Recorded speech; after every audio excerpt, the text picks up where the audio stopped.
Assalamu alaikum. Social media graphics lecture number 6. Now, in this lecture, what we are going to discuss is one of the final topics that we have, and that's designing designer's portfolio, showcasing your work.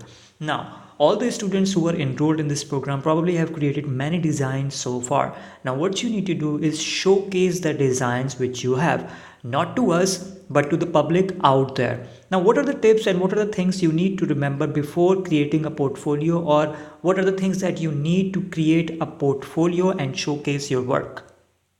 Let's move on to what is a portfolio? Now, understand what exactly is a portfolio first. A portfolio is a compilation of materials that exemplifies your beliefs, skills, qualifications, education, training, and experiences. It provides insight into your personality and work ethics. Now, just focus on the word compilation at the moment. What is compiling? Compiling basically means to sum up or to add everything that you have as a designer. For example, if you have 3, 4, 15, or 20 designs scattered into different folders, scattered into different devices, you either have a design in your laptop or computer and you have a design in your cell phone. What you need to do is compile them, collect all of those designs and put them in one single folder. Now, what does a portfolio do for you? A portfolio represents your work ethics, it represents your personality, it represents your creativity, it represents your qualifications and your skills.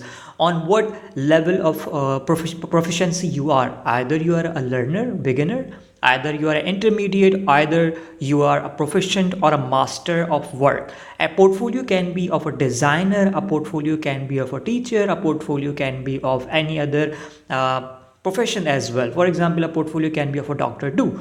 So there are multiple platforms, there are multiple degrees on which you required a portfolio. But for a designer, a portfolio is a key to success. For a designer, his or her work needs to be represented. His or her work needs to be shown to other people so he or she can get easily hired by the employers, or he or she can get the gigs or work from a client.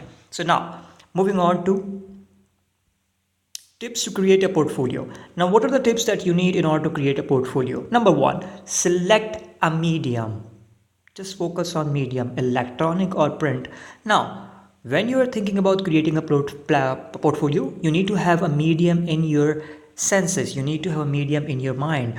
How are you going to showcase your work? How are you going to portray your work? Either you want to go electronic or you want to select print medium. Now that depends on your community and the society you live in. The society we live in right now actually based on electronic mediums a lot. Now, what are electronic mediums? Electronic medium can be Facebook, electronic medium can be Twitter, it can be YouTube, it can be Instagram, it can be Pinterest, or it can be other things like a Tumblr or a blog or a website. Now, those are all electronic mediums, something that you cannot touch, something that actually depends on electronic devices. You cannot just show a hard copy of it. On the other hand, a print medium is something when you walk into a studio to take a picture or something, you see that people have represented different and multiple pictures on the wall. They showcase their work in a printed format. So you need to select a medium. What medium you want to choose? For students, I refer that you go for a Facebook page or an Instagram page or Twitter. Now, Twitter is not that efficient for a designer, so avoid that. Go for a blog is actually more comfortable, and blog gives you multiple options to add in the descriptions and add short videos into it as well. Same goes for Facebook page and Instagram, but Instagram is limited to the square size only. So for a higher resolution portfolio, Facebook page is a great start and a blog is a great start. Blog can be created by using Google Blogger. If you go on Google right now and type Blogger, Blogger, Blogger, you will open up a website and you can create your own blog and upload all the pictures or all the designs that you want to show to your clients or public or your family or your friends. Now, second point,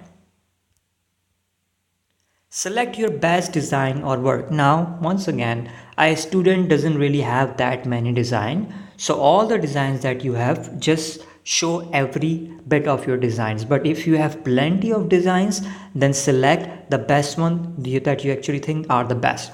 Don't go for every design, don't go for the starters.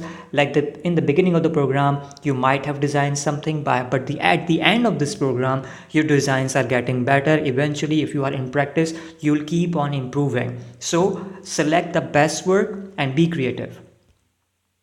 Collect a feedback. Now when you have collected all the material or the all the designs that you have, and you know that this is your best work, show it to someone. Ask someone from reflection, ask someone for a feedback, a concrete feedback or a comment or a criticism as well, that what do you think is missing in this design, or why do you like this design. Conduct a survey in a small group of friends that you have, that these are my best designs and which one do you think do you like the most and why do you like it. So feedback actually brings more creativity in you. Feedbacks actually make you understand what people want on a current level. Align your designs according to size, layouts, or creativity. Now, whenever you are creating a portfolio, you need to understand that you have different size of posters and you have different layouts. Your layout can be portrait or landscape. So if you are creating a portfolio, put together all the squares on one places, all the circles on one places, or the triangles on one places, or the rectangles on one places, horizontal or vertical designs on one places. So you need to make sure that you are keeping all the layouts, all the sizes, or all the creative material on in its column. It's more like putting into it into different drawers. Like one drawers have your t-shirts and the other cupboard drawer you have all the jeans that you have, one has all the coats. So you need to distribute your designs into different columns or different sections. Be diverse when showcasing your designs. Now, what does it mean to be diverse? Diversify actually means having multiple designs of multiple platform.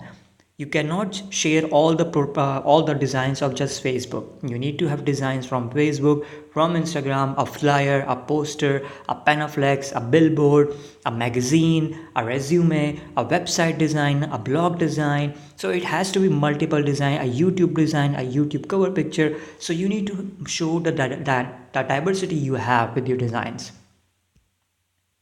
Don't include everything, but don't miss anything. Now that's one of the concrete point for a designer. Don't include everything. When you select your best design, after creating a feedback, collecting a feedback, eliminate the designs which you think doesn't qualify. So include everything. That actually means be diverse, but don't include everything. That actually means that you are not required to include every bit of your designs which you think that no, it doesn't look good, but you don't need to miss anything. So include a design from Facebook, a Facebook page, a Facebook cover, a Facebook profile picture, a Facebook post, an Instagram post, an Instagram story, a Facebook story, a WhatsApp story, a YouTube thumbnail, a blog, a website, a poster, a flyer. So don't miss anything, but don't include anything. That's one thing you need to remember. Stay current and keep your portfolio updated.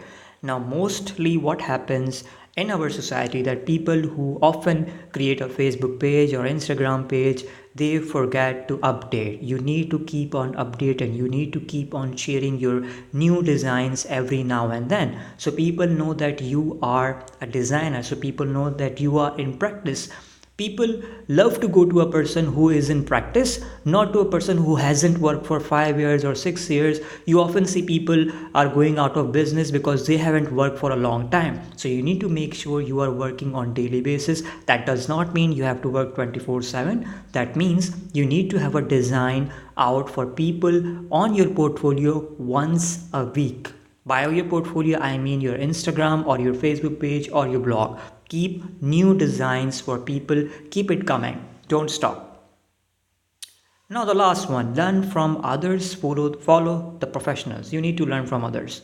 You need to make sure if there is a graphic designer out there and he or she is more proficient and he or she has much more experience than you, then follow them.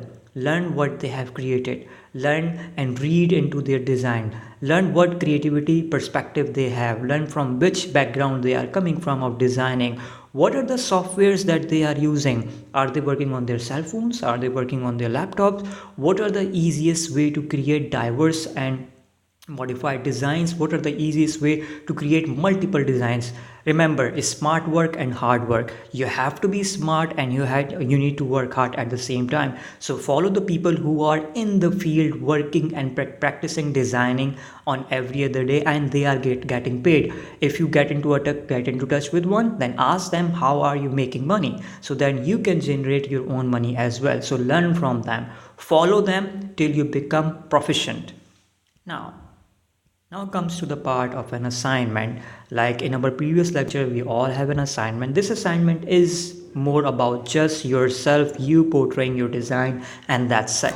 Now, what is the assignment we have? Create a portfolio and on Microsoft Word. Include your best designs with a brief description of size or nature of work. Open up Microsoft Word on your laptop or computer and insert all the pictures that you have, that the pictures you have created so far on your cell phone or on your laptop. Insert all those pictures using an insert option. If you have problem creating or generating a portfolio on Microsoft Word using Microsoft Word, if you cannot create a portfolio, you can ask our team, you can send a query, you can ask, and then we'll show you how to create or how to insert pictures into Microsoft Word. So you need to insert or create a designer's portfolio on Microsoft Word. If you need help, you can ask. The second point is convert your Microsoft Word document into a PDF file. After inserting all the designs, after inserting one-liner description, for example, if you insert a design of Instagram, then just mention the size of it, or just mention why did you create this design, or for whom did you create this design. If you're a professional, you already know, but if you are a student, just include the size of it and just mention. If you feel that there is something you need to mention, just add one line description. That's not necessary, but it actually gives a hook. It actually makes your design more appealing. It actually makes people understand that you know what you are doing. Designers need to know what they are doing. They don't have to come out of the blue. All right, so that's your prime assignment, and this is for right now. If you guys have any question, feel free to ask. Thank you so much for your time. Assalamu alaikum warahmatullahi wabarakatuh.